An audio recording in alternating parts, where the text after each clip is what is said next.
Coming onto the hands and knees, take that third block, place it between your thighs all the way up to touches the pelvic floor. So you want to have some awareness of your hips. And so if you turn it this way, it won't press into your knee so much. So make it short instead of long.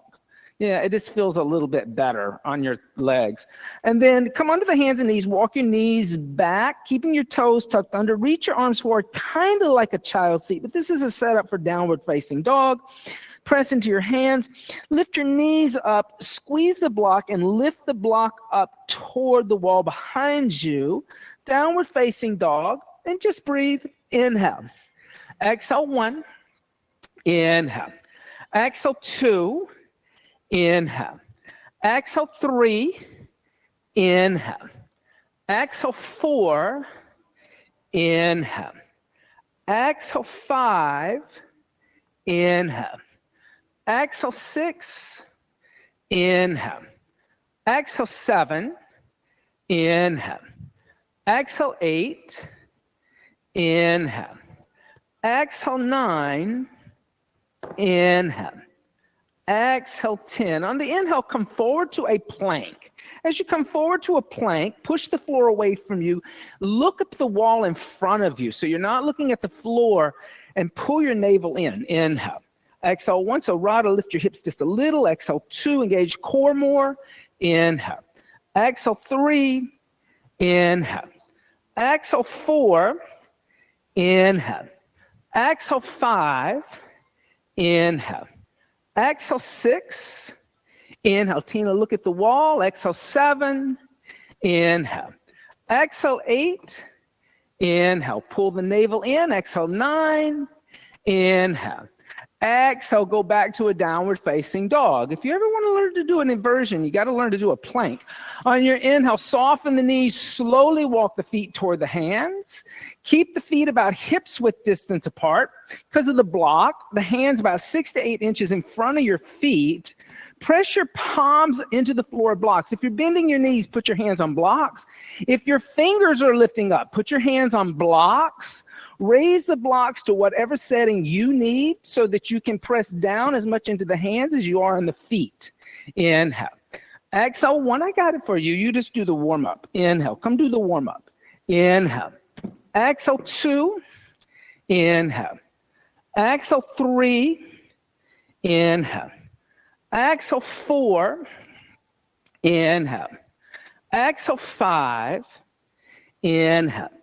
Exhale, 6. Inhale. Use 2 blocks if you got 2 hands. Exhale, 7. Inhale. Exhale, 8. Inhale. Exhale, 9. Inhale. Exhale, 10. Now soften your knees. Take the block from between your thighs. Put it on the floor behind you at the highest setting. Yep. And then take your feet out as wide as your mat. Your heels are going to be on the mat, the toes on the floor, and come sit on the block. And then bring the hands together and press out with the forearms as you squeeze in with your knees. Now notice how your heels are lifting up. You step your feet wider, they won't lift up. There you go, as wide as your mat. Inhale. Exhale, 1. Inhale, let your elbows touch your inner thighs. Exhale, 2, so that what is happening is you're pushing out and opening up your inner hips. So you can take your feet out a little wider. Exhale, 3. Inhale. Exhale, 4. Inhale. Exhale, 5. Inhale. Exhale, 6. Inhale. Exhale, 7. Inhale. Exhale, 8. Inhale. Exhale, 9. Inhale. Exhale, 10. Now lift the hips up. Just move the block off to the side and come sit down. Yep. And extend your legs straight out in front of you. On your inhale, bend your right knee into your chest. Place your right foot on the outside of your left knee. You don't have to go any higher. This is still just a warm-up. So you're not by your thigh. So Tina, bring your foot down a little bit so your foot is in line with the knee, not your toes in line with the knee. You make a little more space. So what you want to do is you want to move the foot far enough away that when you twist, you don't feel compressed. On your inhale, lift your left arm up alongside your left ear. Then bring your left elbow on the outside of your right thigh, and then bring your right hand behind your right hip and look over your right shoulder. Pull your left toes back. So plantar flex the foot instead of, dorsiflex the foot instead of plantar flex. Inhale. Exhale, 1. Inhale. Exhale, 2. Inhale. Exhale, 3 there. Inhale. Exhale, 4. Inhale. Exhale, 5. Inhale, come center. Exhale, extend your right leg. Inhale, bend your left knee. Put your left foot on the outside of your right knee. Here again, that gives you more space to twist and warm up. Pull your right toes back. Lift your right arm up. Then bring your right hand on the outside of your left leg and your left hand behind you looking over the shoulder. Keep pulling your toes back of the right leg. So remember, it's like that activates the leg. Exhale, 1. Inhale. Exhale, 2. Inhale. Exhale, 3. Inhale. Exhale, 4. Inhale. Exhale, 5. Then inhale, come center. And then exhale, extend your left leg out in front of you. Take your third block again. Bring your third block. This time, put it between the legs like this. Bend your knees and walk your feet back so your knees and your feet are where your knees were. Take your hands behind you, 6 to 8 inches. Now squeeze the block with your thighs. Lift your hips up, lifting the block up. Then exhale, let the head go back if comfortable, tabletop. Inhale. Exhale, 1. You're going to stay up. I'm the teacher. I get to come down. Exhale, 2. Inhale. Exhale, 3. Inhale. Exhale, 4. Inhale. Exhale, 5. Inhale. Exhale, 6. Inhale. Exhale, 7. Inhale. Exhale, 8. Inhale. Exhale, 9. Inhale. Exhale, bring the chin and the chest and come down. Take the block from between your legs. Bring your 2 blankets and come sit on your 2 blankets. Okay. Now, why do I like to get you to sit on 2 blankets? Well, if you have tight hips, raising your hips higher than your knees makes it easier to sit on the floor. Most of us are not used to sitting on the floor for very long, and it becomes really uncomfortable. So good morning, everybody. How is everybody? I'm Austin. Let's go around the room and introduce ourselves to each other. Team Raj, Radha, Katie, Christina, Daniel. And this is week 2 of Urban Sadhu Yoga Fundamentals. Week 2 is forward folds, hip openers, and twists. Forward folds karmically deal with our past because it's stretching what's behind us, the hamstrings, the lower back, the upper back. And so it's everything in the behind us, right? Forward folds, I think out of all of the asanas that are practiced, forward folds are probably the most accessible to most people, only because when you're sitting in a chair, you're in a forward fold. Right now, you're in a forward fold. When you bend over to pick up something off the floor at your house, you're going into a forward fold. So forward folds are a little bit easier than something like back bends or inversions, which may be kind of like not so accessible to people. But like everything in the yoga practice, we tend to fold forward and be unconscious of how we're folding forward. And the idea here is to bring consciousness to movement, right? So we're going to start out today. I brought everybody, Daniel, did I bring you any tissues? No, I didn't. I handed those out before you came into the room. I brought everybody some tissues, 2 tissues, and we're going to talk a little bit about something that most of us are unaware of and unconscious of, which is our breath. I'm not going to teach you a pranayama. What I'm going to teach you is a kriya. A kriya is a cleanse. So everybody say Kapalabhati. Kapalabhati, Kapal is a skull and Bhati means to shine. So it's skull shining. And it was, like I said, this is a kriya. It's a cleansing. So take a tissue, 1 tissue, bring it up to your nose, blow out your nose, especially with all this cold weather. And then take that tissue, wad it up, put it to the side, take it with you, and throw it in the garbage when you leave after the class. Don't make me pick it up. What did you have to do to blow out your nose? I know, but what? Tell me more technically what you had to do. You had to exhale. And you had to what? You had to engage a core. Do you know what that's called, though, what you actually engaged? Okay, that's so close. So to exhale out really sharply like that, you have to move the diaphragm. And yes, the abdomen muscles also lift up and pull, because the diaphragm's a muscle attached at the bottom of your ribs. It's almost like a balloon, if you took one layer of a rubber balloon and attached it all the way around your ribs. As you inhale, that diaphragm moves down and pushes the internal organs out. That's why your abdomen expands on an inhale. As you exhale, the diaphragm lifts up and moves the air out of the lungs. So it's the diaphragm that is the mechanism that gets your lungs to inhale and exhale. It's not the lungs themselves. The lungs are more like the balloon, a full balloon, and without the diaphragm, there is no pumping action. So becoming aware of the diaphragm is the key. Sure, you can have somebody come in. Okay.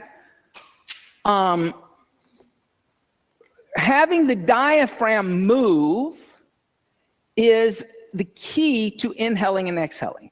Kapalabhati is reversing what you are normally used to breathing. When you breathe, you're usually taking a dominant inhale and a passive exhale.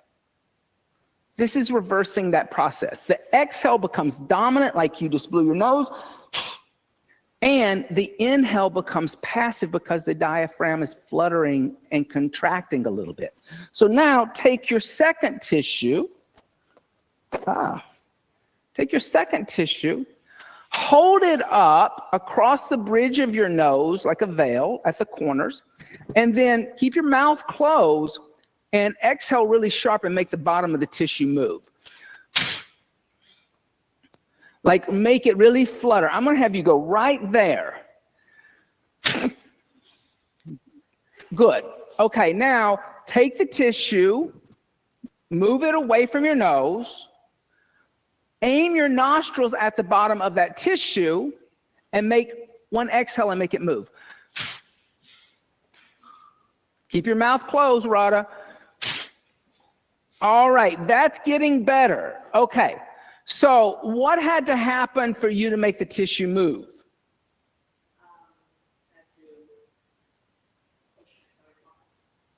You had to move the diaphragm.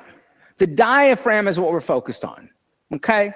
So it's that diaphragm that you're learning to use. Now, why would I teach Kapalabhati in week 2 of forward folds? Put this together. So that you don't sit there looking like, oh my God, this is the most boring thing that I've ever done in my life.